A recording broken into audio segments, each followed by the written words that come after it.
In Parshas Mikeitz, we have the continuation of the story of Yosef and his brothers. Yosef is taken out of jail and appointed a viceroy in Mitzrayim. And the brothers come down and Yosef challenges them and puts them in a position where they have to bring back Binyamin and sets them up for a situation where they're going to have to where they're going to have to fight for Binyamin's sake and stand up for Binyamin, maybe in a sense showing a sense of remorse for what they did to Yosef. Just wanted to speak a little bit about it. Stumbled upon some fascinating ideas in the Midah Kneged Midah going on in this parsha. The way Hashem pays back measure for measure. So the Chofetz Chaim in the second chelik of Shmiras HaLashon, he talks about, just from the beginning of the story, we find already that Yosef was decreed to be an Eved in Mitzrayim. That was a punishment, Midah Kneged Midah, for accusing the brothers of calling the other brothers Avadim. That was a punishment, Midah Kneged Midah. It's a Midah Kneged Midah, and also it shows Hashem's judgment on what you say and how precise it is. This is not a Midah Kneged Midah, but Chofetz Chaim brings this word. I thought it was fascinating. There's a part of the parsha where the brothers are where Reuven tries to convince Yaakov to let him take Binyamin. He says, "Let my two sons die if I don't bring him back to you." And the Medrash says, Yaakov said, "What kind of foolish son is this? Are they not my sons too? What do I gain from your sons dying?" So Chofetz Chaim gives an explanation for this.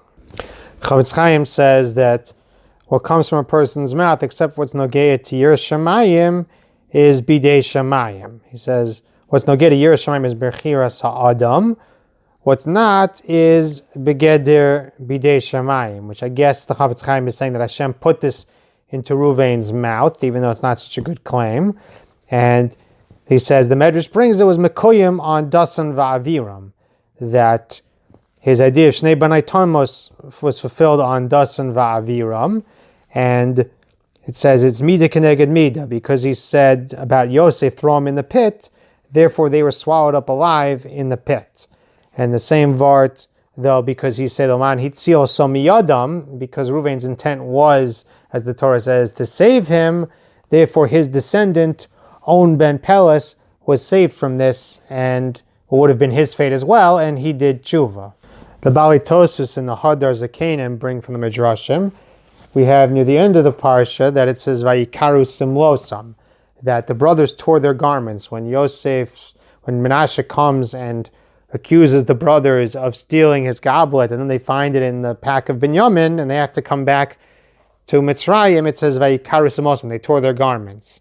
Hashem says, you caused your father to tear his garments in vain. I'm going to cause you to tear your garments in vain also. And that was a Midah Kneged Midah. In the end, says Tosfos, Menashe caused this kriya. He was also struck that his shevet was split in half, in the sense that half of his shevet went to the Evi HaYarden. That was a Midah Kneged Midah for causing the brothers to tear their garments. The Medrash also says, very interestingly, we look back at the story of Binyamin stealing the goblet with 20/20 vision. We could tell the whole thing was a setup. At the time, it says the brothers suspected Binyamin, and they said to him, "You're a thief. You're a thief, the son of, you see, you got that midah from your mother who stole the trophy from Lavan." And Binyamin says back to them, "I'm innocent. I think this is punishment for you guys killing your brother and dipping his coat in goat's blood." So whatever the back and forth in that Medrash is, but the Medrash says that actually they struck Binyamin. Apparently it says the brothers gave him some sort of a hitting. It says they struck him being seifa between his shoulder blades. And because they struck him between the shoulder blades, he was zoche to what the bracha that Yaakov gives him, ubein seifav shachen, that the Beis Hamikdash is in his portion. That as a reward, I guess, for taking the beating in vain, therefore he was rewarded with having this, taking a beating being seifav, he was rewarded with having the Beis Hamikdash being seifav. Chofetz Chaim also points out that the brothers come back and they say, at the end of the parsha, they say, "What can we do? We're going to be slaves to you for our brother stealing the cup." for a difference that we committed many years ago, we're going to be slaves. And that this was also Midah Kneged Midah. Because they had sold Yosef as a slave, therefore they were being compelled now to subject themselves to slavery. And of course, Yosef says, far from it from me, the rest of you can go free, I only want him. The Medrash brings that the brothers had sinned by selling Yosef for 20 silver coins, and now they're being punished with anguish over a silver cup. And Yehuda, it's one more point, Yehuda is the one who stands up for Binyamin.